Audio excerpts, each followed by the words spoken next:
Welcome back to Unapologetically Woman. We're celebrating phenomenal women all across Kentucky who make no apologies for their perspectives or the impacts that they're making in the community. Today we're celebrating Polly Ruddick. Polly is a wife, a mom, and the director of the Office of Homelessness Prevention and Intervention for Lexington-Fayette Urban County Government. Unapologetically Woman, Polly Ruddick, that's you. Welcome. Thanks for having me. I'm so excited to celebrate you today. Yes, I'm excited to be here. Oh, I'm going to start off with the mom part of you. Okay. You're married to Rob, yes, and you have the cutest little teddy ever. Tell me about him. So when you have a super hot husband, he happens to make super good-looking kids. Oh. And so our little Teddy looks just like his daddy, but he is 5 years old, and he is amazing. He's the best thing that's ever happened to us. Well, to me. You know what? One of the cutest things that I've ever seen is you at a press conference with him holding your leg. Yeah, he is accustomed to coming in the mayor's office and doing press conferences, and we've had him around. So when I started this position, I was actually offered the position while I was on maternity leave. So Teddy has not known anything but kind of this life of, you know, government and homelessness and press conferences and, you know, mommy's doing big things and there's cameras. So he thinks that's normal. It's not. It's Well, when I saw it, I thought, oh, this just demonstrates how moms, working moms, especially during COVID, this is a normal thing for women. Oh, he's been to council meetings. I mean, you do what you got to do. You're a mom. I mean, we've all done it. I'm not unique to taking my kid to work, but he's been through council meetings and, you know, he's been to press conferences. He sat in the office. He gets sick. We have life to live. That's right. So you're in it as a family. And maybe you were getting him in some good training for later on in his life. Yeah, he has some really good. He likes to watch the news, which I'm like, oh, let's not watch too much of that.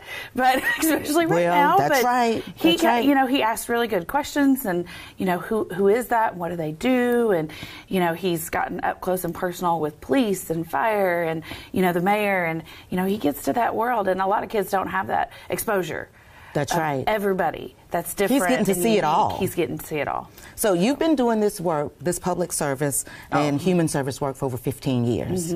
How did you get started? So I was in college, and I thought I was going to change the world. No, I wanted to make it different. Well, let me tell you, you are. No. You are. You're sitting here because you are. Yes. We're doing it together. It takes everybody.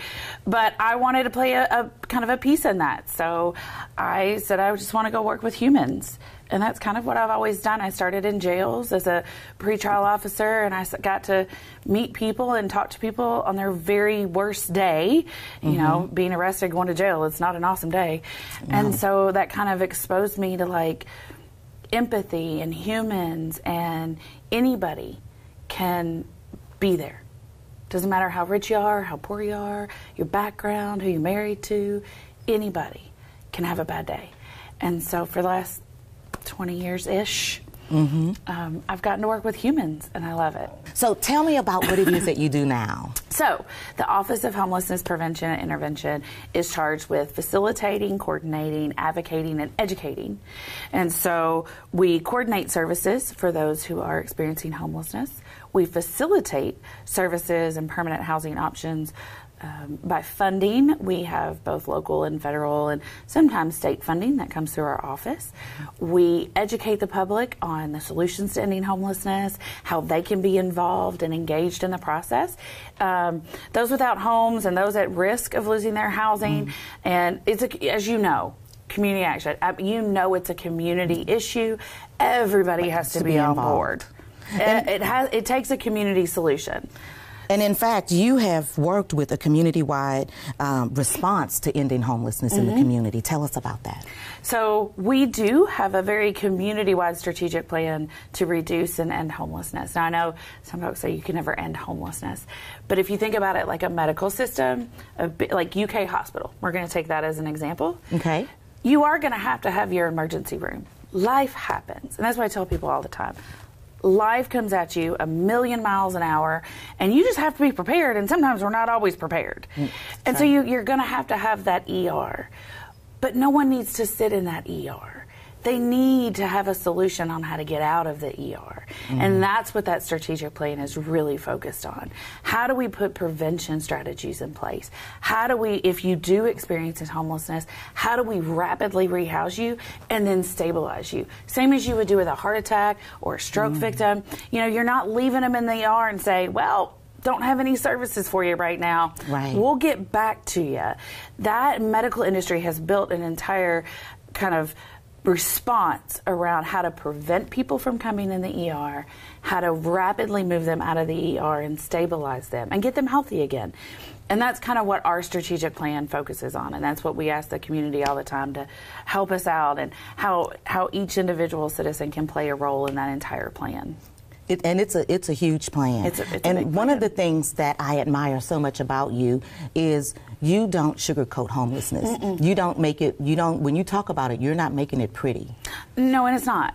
No, it's not. It's not. And I always tell people, if you want to sugarcoat life, you're going to end up with cavities in your reality, because you don't get. You kind of the same thing about you eat sugar, you don't brush your teeth, you get a cavity.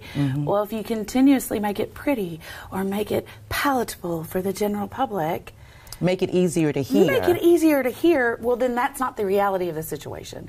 The reality of the situation is someone has lost absolutely everything.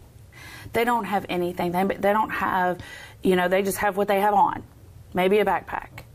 And the expectations that are put on them to do all this stuff and jump through all these hoops, that's not pretty. They are fighting to survive, to eat, to stay safe. Where are they going to sleep? This is a crisis, and it causes trauma on the brain every single day that someone experiences homelessness, and it's not pretty. And to know that we as a community have the solution to end that trauma, to get them rapidly rehoused and stabilized. I really try not to sugarcoat, because I need people to understand that the solution is out there and that we are in a crisis. Absolutely. And you've worked hard. I believe the data shows something like 55% reduction in homelessness. Since the creation of this office, I've been here 5 years, I had a predecessor. Since the creation of the office in 2014, we've really worked with that community solution. We've put best practices in place. We've changed the conversation from managing homelessness and maintaining someone's homelessness to actually ending their homelessness. And Fayette County has seen a reduction on any given night of those experiencing homelessness by about 55%. We just finished our annual count. I was going to ask you about that. Yep. So we love it. We do. It's a great community event that anybody can get involved in. But we go out this year it was the last week of February, and we engage every single person that is experiencing homelessness. And we talk to them and get to know them. And we do that every single year. We've done it since 2005. And we look at that data. What are we seeing? What are the trends? Where are the gaps? And we can alter our strategic plan in response to that data. But this year we had almost 100 volunteers, even with some COVID protocols in place. Everybody got their teams. I think Community Action had a lot of teams, and I think they had a lot of fun. And go out there and get and kind of just engage those and get to know your neighbors that are sleeping in the parks and sleeping on benches. And they're your neighbors. They're the same as you. They're just having a bad day. That's right. So it's a really good event. So we'll see what kind of falls out and what the pandemic has done to our response system. Well, but that's not the only day that you go out. I remember seeing you a couple of years ago when you were dressed not for the office, and we were like, "What are you doing today?" You're like, "No, I'm working today." Yeah, I go out. Why is it important for you to fit in when you go out? I think, from a leadership perspective, the worst thing a leader can do is put distance between the frontline person, the person that is actually doing the work and seeing what they see. So if my office is responsible for advising policy, I better know what's happening on the streets. I want to see the encampments. I want to talk. The greatest knowledge I can get is from those experiencing homelessness, because those are my consumers, those are my customers. And if I am going to need to be responsive to them, I better know them. So yes, so you will see me dressed in my tennis shoes and my hoodies on the street, and there's a group of us that will go out and we'll go meet them. What are we doing wrong? Has anybody come out and seen? What do you need? It is the reason that they experience homelessness is because they didn't have the support system to to remain stably housed. So in order to become that support system, we better know who our customers are. We're no different than Amazon or any small business. You have to know who your customers are in order to give them something that they actually can use and is beneficial. And you know what? You step up every single time, especially during this pandemic. You were like, "Oh no, we've got to do something." How did the pandemic affect your work, or change the quality, or what it is that the services you provided? So I think that's an interesting question, because I feel like we're still in it a little bit, even though we're letting the masks down. You know, we're still under that COVID response plan as a system. And I think when it just started, and this just goes to show, when I said earlier, I don't do this by myself. I'm not standing in a room by myself. When we first got wind of something called COVID-19 and went through our very first PowerPoint by the health department, wasn't even here yet, we gathered in a room as a system and said, okay, if we have to address this, what can we do?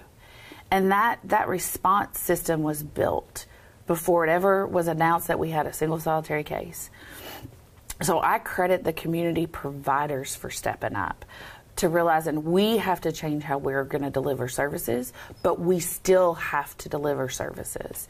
And if we ever had a provider come and say, I don't know if we have the money to do this, you know, we were very, thankful for stimulus funds that came in, but that communication between my office and LFUCG and the mayor and council, community providers, shoring up those gaps and those holes, and can we house them, and and community action, I'll give you all the credit too. I mean, it was like I could make a phone call. Hey, Sharon, kind of need like a big winter shelter.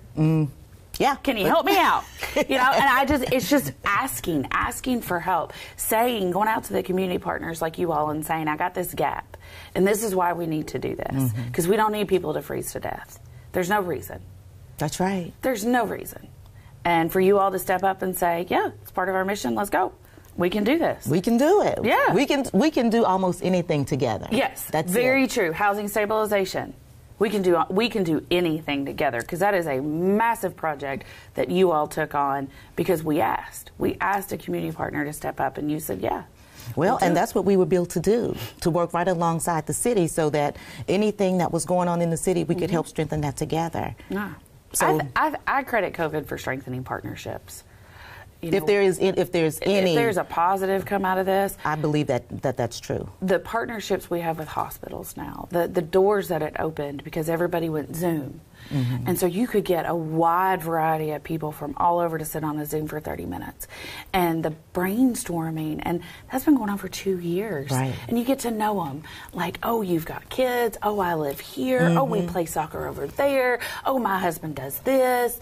It actually is quite a small little world when you start talking to each other. Oh, absolutely. You're a phone call away now. You're a phone call away. There's no stranger. Yeah. Okay, no, so not anymore. You work hard at work, and you play hard. We try. Listen, what kind of Monopoly games do you all play? I bet it's so competitive at your house because you refuse to lose. Okay, it's not me. It's not. I don't believe it. It's not me.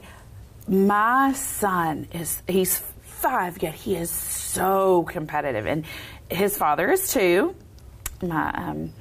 So it is dinosaur Monopoly, and you play with leafy greens, and you get friends instead of buying the hotels. You get your little friend spot. And the very first time we played, Teddy just wiped us. I was like, well, I'm broke. I'm out. And Rob was like, well, yeah, I'm sorry. And Rob was like, what just happened? And you could tell, Rob was kind of offended. He was like, my 5-year-old just beat me up. This is Monopoly. You got to have strategy. He was offended. I took a picture of his face, and he was like, that's never going to happen again. And, every time we bring out the Monopoly game, it is it's some hardcore competition. Rob is probably sitting in the office strategizing, trying to figure out how to beat his son. He did.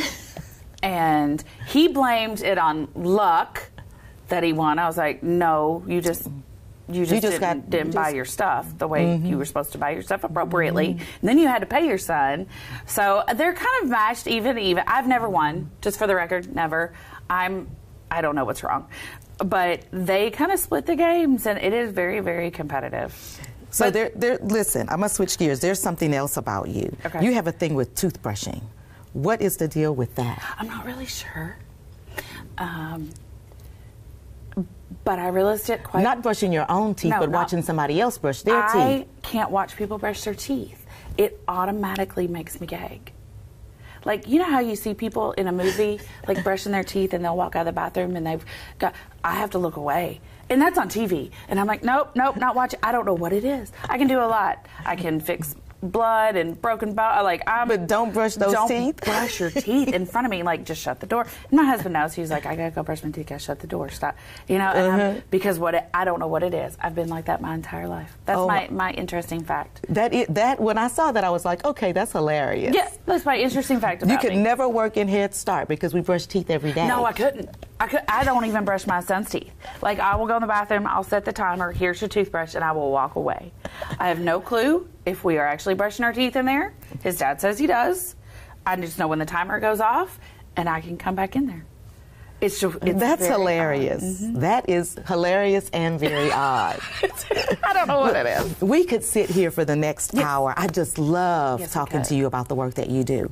But we're going to have young women and young girls watching and who are looking up to you for inspiration. Because you've got people watching that you don't even know who are cheering for you. What kind of words of encouragement would you give to them about chasing their dreams? I don't know if it's so much about chasing your dreams. I think my one advice, and I hope my son takes this too, find out who you are. Look and say, okay, what makes me happy? Not what tells you, not what people or your parents or whoever, your friends. Find out what makes you happy. It's okay to be an introvert. It's okay to write books. You find out what makes you happy, and then you find something to do for the rest of your life that fills that, and you'll be good. That's and the you'll best succeed. Advice ever. Yeah, don't. And I've, because somebody asked me the other day, do you like your job? I love my job. But I also love, this is going to sound conceited, but I love myself, and I know what makes me happy. There's jobs that make more money than me, could never do them. I'd be miserable. I wouldn't want to go to work every day. Find out who you are, and then fill that. You guys heard it from Polly Ruddick. Find out who you are and go after it. Continue to watch as we celebrate other women just like Polly who are trailblazing in Kentucky. We'll talk to you soon.